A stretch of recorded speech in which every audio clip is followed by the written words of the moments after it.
Good morning students. हमारे पास जो next topic है वो है force between two parallel conductor carrying current. यानी कि जब आपके पास दो पैरेलल कंडक्टर्स ले लिए जाएं तो उनके बीच में फोर्स कितना एक्सपीरियंस करेगा अगर हम दोनों कंडक्टर्स के अंदर से करंट पास करवाते हैं तब।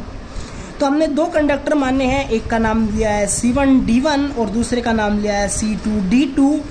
दोनों की जो लेंथ है वो इनफाइनाइटली लॉन्ग स्ट्रेट कंडक्टर है और एक के अंदर C1D1 के अंदर जो करंट पास हो रहा है वो I1 है, C2D2 के अंदर जो करंट पास हो रहा है वो आपके पास I2 है। दोनों के बीच में जो हमारे पास ये वाली जो सेपरेशन है ये हमारे पास क्या मानी है हमने, दैट इज स्मॉल r। अब इस कंडक्टर की वजह से जो हमारे पास C1D1 जिसके अंदर से I1 करंट अपवर्ड डायरेक्शन के अंदर फ्लो हो रहा था, तो इसके चारों तरफ मैग्नेटिक फील्ड लाइंस प्रोड्यूस्ड होंगी। मैग्नेटिक फील्ड की डायरेक्शन क्या होगी वो हम राइट हैंड थंब रूल से निकालेंगे। तो मैग्नेटिक फील्ड की डायरेक्शन हमारे पास इस डायरेक्शन के अंदर देखेंगे तो अपवर्ड और इधर देखेंगे तो डाउनवर्ड होगी। क्लियर। अब देखो ये वाला जो सेकेंड करंट कैरिंग कंडक्टर था, इसकी वजह से फर्स्ट वाले कंडक्टर की वजह से जो मैग्नेटिक फील्ड लाइंस यहाँ पर प्रेजेंट हैं, चारों तरफ मैग्नेटिक फील्ड लाइंस तो बनेंगी बनेंगी। किसकी वजह से बन रही है? फर्स्ट की वजह से। लेकिन सेकंड वाले कंडक्टर में से I2 करंट पास हो रहा है और वो magnetic field due to first conductor की वजह से जो क्रिएट हो रही है उनके बीच में रखा है। तो सेकंड वाले कंडक्टर के ऊपर एक फोर्स एक्सपीरियंस होगा, वो फोर्स हमें निकालना है। मैग्नेटिक फील्ड जो यहाँ पर प्रेजेंट होंगी वो हम निकालेंगे म्यू नॉट अपॉन में 4 पाई 2I1/r। ये हमने कहाँ से निकाला?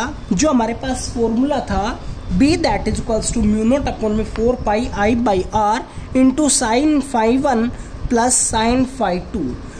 इनफाइनाइटली लॉन्ग वायर ली है तो इसलिए φ1 और φ2 की वैल्यू 90 डिग्री होगी, जिसकी वजह से हमने साइन 90 प्लस 90 को 1 प्लस 1 यानी कि 2 लिखा और उसकी वजह से हमारे पास ये रिजल्टेंट बनेगा।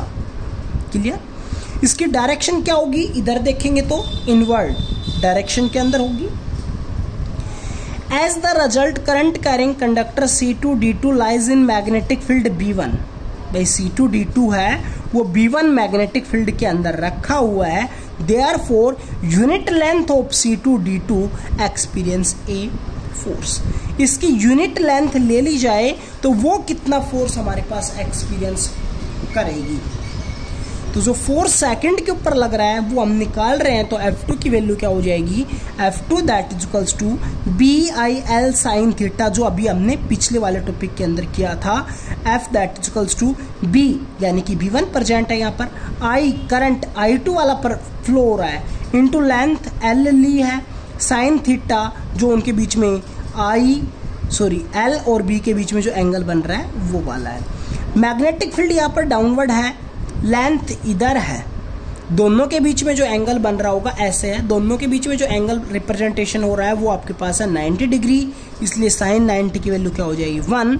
और लेंथ पर यूनिट लेंथ हम कर रहे हैं, यूनिट लेंथ की वजह से फोर्स निकाल रहे हैं, तो उसकी लेंथ भी क्या हो जाएगी हमारे पास 1। Then force that is equals to mu not upon में 4 पाई 2I1/r इंटू I2। इसकी डायरेक्शन क्या हो जाएगी? टूवर्ड्स C1D1, इधर फोर्स एक्सपीरियंस होगा C1D1 की तरफ। इसी तरह अगर हम ये मान लें कि अब जो करंट, इसको थोड़ी देर के लिए भूल जाएं कि करंट हमारे पास जो C2D2 में से I2 फ्लो हो रहा था उसकी वजह से भी मैग्नेटिक फील्ड लाइंस प्रोड्यूस होंगी। भाई क्लियर बात है।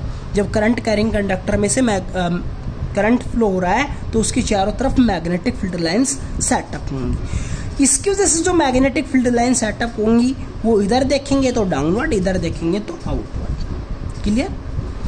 तो अब ये वाले यहाँ पर अगर हम देखते हैं P2 पॉइंट के ऊपर, तो यहाँ पर भी हमारे पास अपवर्ड डायरेक्शन के अंदर एक मैग्नेटिक फील्ड लाइंस प्रोड्यूस होती है जिनकी फील्ड स्ट्रेंथ B2 के बराबर है।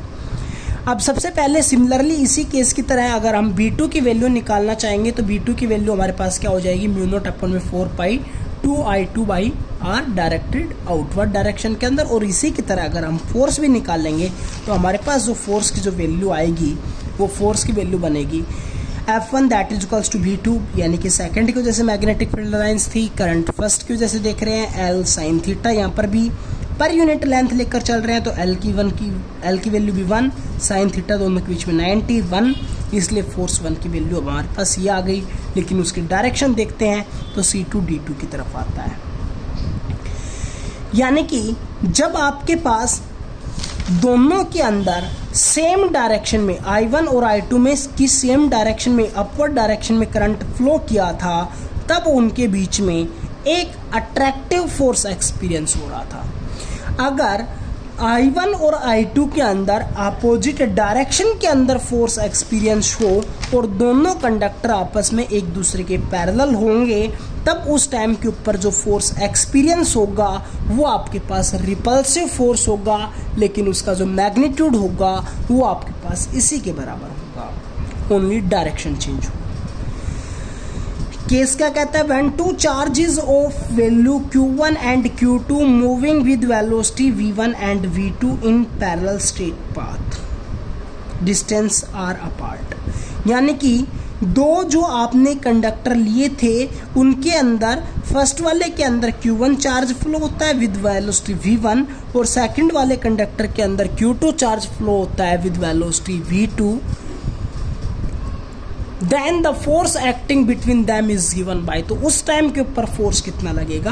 तो चार्ज और वेलोसिटी के रेस्पेक्ट में जो हम फोर्स निकाल रहे हैं ये इनफाइनाइट के लिए नहीं है, फाइनाइट लेंथ के लिए लिया हुआ है। तो F that is equals to mu not upon में 4 पाई Q1 V1 Q2 V2 divided by R²। ये आप यहाँ से एक्सप्लेनेशन चेक कर सकते हैं, यहाँ से मिलके हमने बनाया हुआ है। Thank you.